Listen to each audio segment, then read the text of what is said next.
Lancemos sobre Jesus todas as nossas ansiedades, porque Ele tem cuidado de nós. 1 Pedro capítulo 5, verso 7. Louvamos e agradecemos a Deus por Ele nos conceder mais um dia de vida, nos conceder a oportunidade de estarmos juntos para estudarmos a Sua Palavra.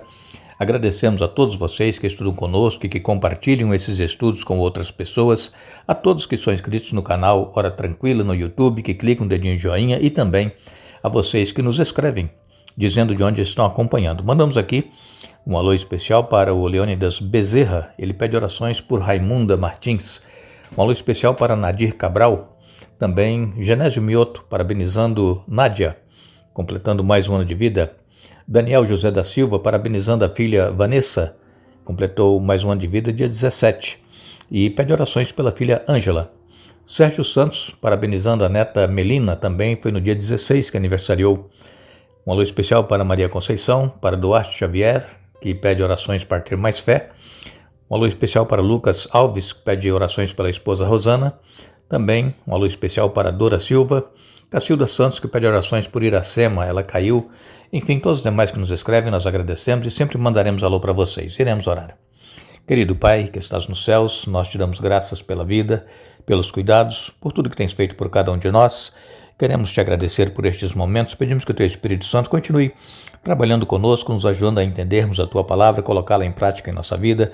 Abençoa, Pai, todos os que estudam conosco e que têm necessidades, problemas. Tu conheces a vida de cada um, dê vitórias conforme a tua vontade, especialmente também os nomes que nós aqui citamos, as pessoas que pediram orações. Pedimos um abenço especial para Raimunda Martins, também para Nádia, está hoje aniversariando. Um alô especial também e uma bênção para a Vanessa, que aniversariou dia 17. E também pedimos uma bênção especial para Melina, completando mais um ano de vida. E ainda pedimos por Duarte Xavier, que pede por mais fé. Rosana, que está enferma, que tu abençoes e provê a cura conforme a tua vontade. Pedimos também por Iracema, que caiu. Enfim, Pai, abençoes também a Ângela, filha do Daniel José da Silva, e todos os demais que nos pedem orações. Nós te pedimos agradecidos em nome de Jesus. Amém. Estamos no estudo desta semana, começando a falar aqui sobre as pragas que caíram sobre o Egito. Ontem nós falamos aqui a respeito daquele milagre que foi feito da vara, o cajado de Arão. Ele se transformou numa serpente, mas Faraó chamou os magos, os encantadores do reino, também para jogarem os cajados no chão. Também se transformaram em serpentes, mas a serpente que Arão jogou o cajado no chão, a serpente devorou as outras 7 serpentes que os magos de Faraó haviam realizado também este milagre, esse falso milagre, não é? Porque sabemos que as contrafações, elas existem. Existe o milagre real, verdadeiro, que é Deus quem realiza, mas existe também contrafações que Satanás realiza. Então nós temos que estar atentos para ver se o que estamos vendo é da parte de Deus ou se é da parte do inimigo, que também faz coisas semelhantes. O próprio Senhor Jesus disse que o inimigo, ele fará até cair fogo do céu na presença de muitas pessoas para poder enganar aqueles que estão vendo aqueles acontecimentos. Então, irmãos, nós vamos essa semana falar aqui sobre essas pragas que caíram sobre o Egito, mas antes queremos ler com vocês em Êxodo capítulo 7, alguns versos, e vai falar aqui que Faraó, ele endureceu o coração. Êxodo 7, no verso 3, diz assim: Contudo, endurecerei o coração de Faraó e depois multiplicarei meus sinais e maravilhas na terra do Egito. Isso aqui é Deus falando, que ele ia endurecer o coração de Faraó. No verso 13, nós lemos: O coração do Faraó, porém, permaneceu endurecido. Ele continuou se recusando a ouvir exatamente como o Senhor tinha dito. No verso 14, o Senhor disse a Moisés: O coração do Faraó é duro e ele continua se recusando a deixar o povo sair. E ainda, no capítulo 7, no verso 22, nós lemos aqui as seguintes palavras: Mais uma vez porém, os magos do Egito usaram sua mágica e também transformaram água em sangue, e o coração do faraó continuou endurecido. Ele se recusou a ouvir a Moisés e Arão, como o Senhor tinha dito. Então nós temos várias passagens aqui no livro de Êxodo que fala que Deus endureceu o coração de Faraó, mas nós temos também outras passagens aqui no livro de Êxodo que fala que foi o próprio Faraó que endureceu o seu coração. E então como é que nós vamos entender essa questão? Deus endureceu ou Faraó que endureceu? Nós sabemos, irmãos, que todos nós somos dotados de liberdade para escolhermos fazer o que é certo ou não, tomar decisões em nossa vida. E aquelas decisões que nós tomarmos, Deus, que é o Criador, o mantenedor, ele vai respeitar. E assim aconteceu com o Faraó. Faraó escolheu não libertar o povo a princípio, e o coração de Faraó, ele foi endurecendo. As decisões que ele estava escolhendo era de não libertar o povo. Ele via milagres acontecendo, mas ele endurecia o coração ainda mais.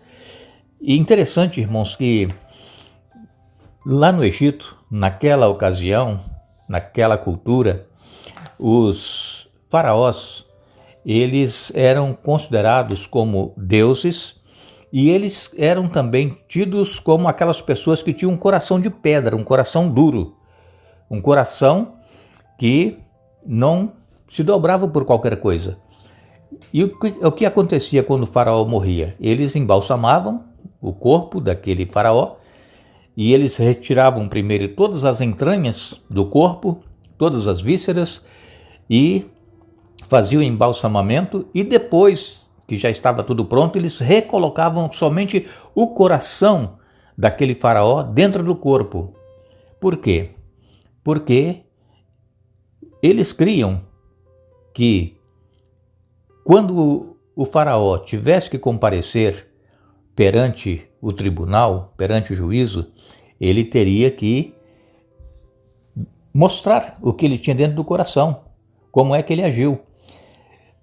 A partir de uma certa ocasião, os egípcios, eles já não mais colocavam o próprio coração do faraó dentro do corpo dele. O que eles fizeram?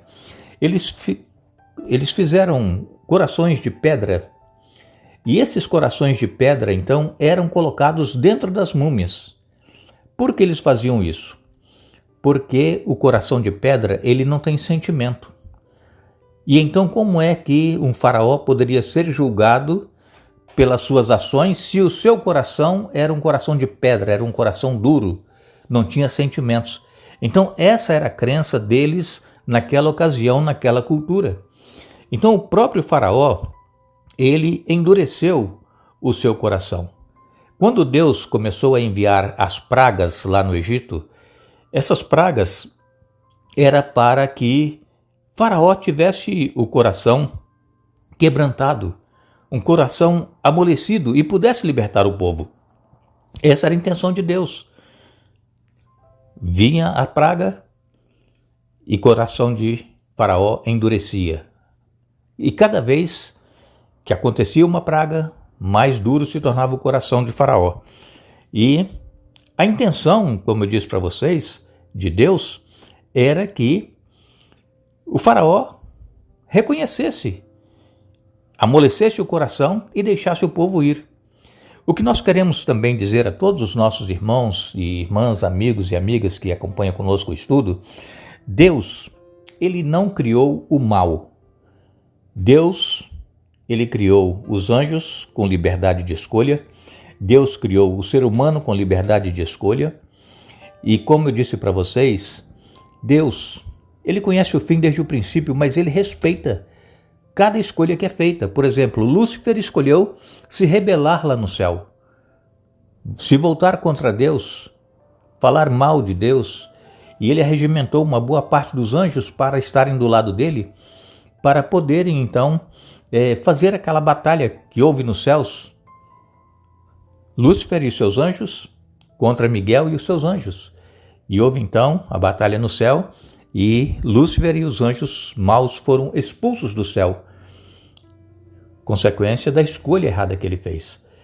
E nós vemos que Faraó também, ele tinha livre arbítrio. Faraó, ele poderia ter escolhido estar a favor de Deus ou estar contra Deus. E qual foi a escolha de Faraó? Estar contra Deus. E aí as pragas continuaram. Vieram 10 pragas. Até a 9ª praga, o coração de Faraó endurecido. Mas quando chegou a 10ª praga, que foi a morte dos filhos primogênitos, inclusive morreu o filho primogênito de Faraó, aí ele não se aguentou. Aí ele se dobrou, ele se rendeu e ele disse: olha, vão todos, saiam daqui, vão embora, vão adorar o Deus de vocês. Vejam, somente quando tirou a vida do próprio filho dele. Por quê? Porque ele não obedeceu, porque ele escolheu continuar fazendo as coisas contrárias à vontade de Deus. Se ele tivesse, igual os hebreus fizeram, matado um cordeiro, passado sangue na porta, no umbral da porta, o anjo da morte não teria entrado lá. Mas nem isso ele fez. Alguns egípcios tiveram seus filhos salvos, por quê? Porque eles foram para as casas dos hebreus que tinha o sangue na porta, e ali o anjo não entrou e não matou. Então muitos egípcios tiveram os filhos preservados à vida, filhos primogênitos, que aconteceu aquela mortandade toda naquela noite em que o povo foi liberto. Agora, nós sabemos, irmãos, que Deus, ele está olhando a todos. Deus, ele olha os bons, olha os maus, e ele sabe exatamente o fim, o que vai acontecer com cada um. Se nós, por exemplo, tomarmos uma porção de manteiga e colocar no sol quente, o que vai acontecer com a manteiga? Vai derreter rapidamente, não é mesmo? Existe, às vezes, tanto calor que as pessoas falam que se jogar o ovo no asfalto, ele frita, não é? Então, a manteiga no sol muito forte, ela derrete. Já o barro, se você pega um barro molinho, coloca lá no sol, do lado da onde você colocou a manteiga, o que vai acontecer? O barro ele vai se tornar duro e a manteiga derretida. Assim é o que acontece com as pessoas. Os resultados são diferentes. Para uns, as bênçãos, porque a pessoa está aceitando a vontade de Deus, fazendo a vontade de Deus, e para outros vem o juízo, vem a condenação. Por quê? Porque rejeitam, endurecem como o barro no sol, endurecem como o coração do Faraó. Então nós podemos dizer que no caso de Faraó, que dependia das atitudes dele, de seu relacionamento com Deus, no caso de Faraó, foi ele que escolheu endurecer o coração e não libertar o povo para adorar a Deus. Somente depois então da 10ª praga que foi que ele teve o coração tocado e ele libertou o povo. Mas, irmãos, nós também temos que tomar decisões cada dia. A própria Bíblia nos diz em Deuteronômio, no capítulo 30, no verso 19, hoje lhes dei a escolha entre a vida e a morte, entre bênçãos e maldições. Agora chamo os céus e a terra como testemunhas da escolha que fizeram. Escolham a vida para que vocês e seus filhos vivam. Aqui está o conselho do próprio Deus. Ele colocou a vida e a morte para nós escolhermos, para nós decidirmos. E ele diz: escolham, pois, a vida para que vivam vocês e os seus filhos.